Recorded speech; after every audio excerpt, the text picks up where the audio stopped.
Aujourd'hui, nous méditons Saint Jean chapitre 20. Le premier jour de la semaine, Marie-Madeleine se rend au tombeau de grand matin, c'était encore les ténèbres. Elle s'aperçoit que la pierre a été enlevée du tombeau. Elle court donc trouver Simon-Pierre et l'autre disciple, celui que Jésus aimait.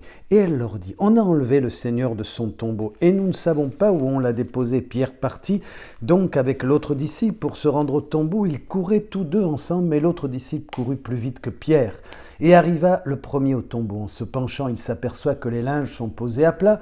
Cependant, il n'entre pas. Simon-Pierre, qui le suivait, arrive à son tour. Il entre dans le tombeau. Il aperçoit les linges posés à plat ainsi que le suaire qui avait entouré la tête de Jésus, non pas posé avec les linges, mais roulé à part à sa place. C'est alors qu'entra l'autre disciple, celui qui était arrivé en premier au tombeau. Il vit et il crut. Jusque-là, en effet, les disciples n'avaient pas compris que selon l'Écriture, il fallait que Jésus ressuscite d'entre les morts. Chers amis, Christ est ressuscité, il est vivant.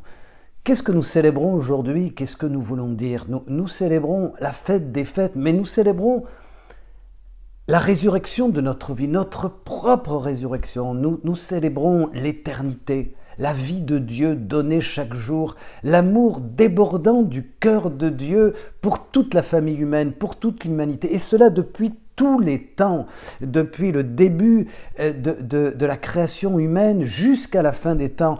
Nous célébrons cette Église qui, malgré toutes les crises, a continué de transmettre, et aujourd'hui d'une manière spéciale en cette fête de Pâques, le grand message, ce message lumineux du Christ vivant et ressuscité. Voilà ce que nous disons, voilà ce que nous célébrons pour dire que notre Église n'est pas une Église en ruine, moribonde, qui est en train de mourir, mais malgré toutes les crises, elle continue d'avancer dans la persévérance, dans la foi, dans l'annonce du Christ ressuscité. Et mes amis, le trésor de l'Église, c'est l'humanité. C'est toute la famille humaine, c'est la créature humaine aimée, infiniment aimée par Dieu.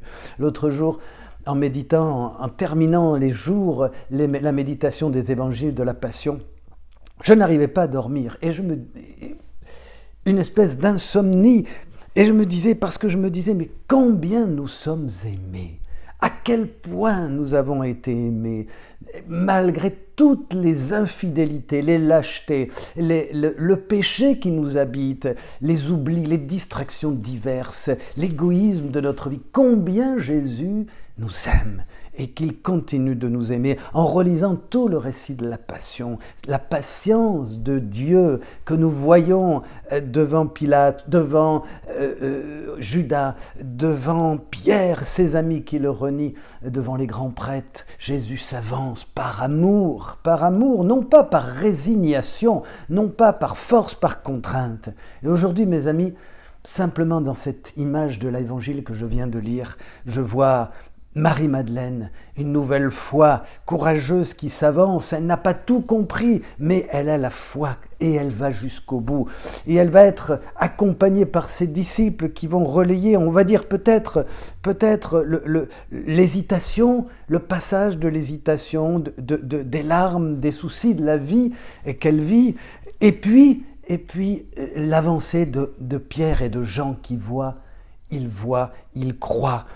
La foi, mes amis, ce pas que vous et moi, nous devons faire indispensable pour sauter vraiment dans le cœur de Dieu vivant et ressuscité. Cette mort, je dirais ce pas que nous avons à faire, cette démarche qui est toujours une mort à nous-mêmes, ce passage par l'inquiétude, par l'angoisse, par l'obscurité de la foi pour entrer dans la lumière de l'éternité, parce que c'est notre vie. C'est un décret divin. Jésus a voulu, le Père envoie son Fils et le Christ refait toute notre vie pour rétablir l'humanité, toute l'humanité, rétablir son règne. Et nous sommes le règne de Dieu, c'est-à-dire des créatures, des pauvres pécheurs qui participent, qui vivent de la résurrection. Nous sommes les témoins, les apôtres, mes amis. Ne l'oublions pas aujourd'hui plus que jamais. Nous sommes de ceux à qui Jésus a dit « Allez annoncer à mes frères ». Partons ensemble pour annoncer le Christ vivant. Ne disons pas aux gens « Regardez-nous vivre ». Non, nous sommes des pauvres pécheurs. Regardez-le lui, le Christ, qui a souffert pour chacun, qui a aimé jusqu'à l'extrême. Belle fête du Christ ressuscité. Bonne journée, bonne semaine de Pâques.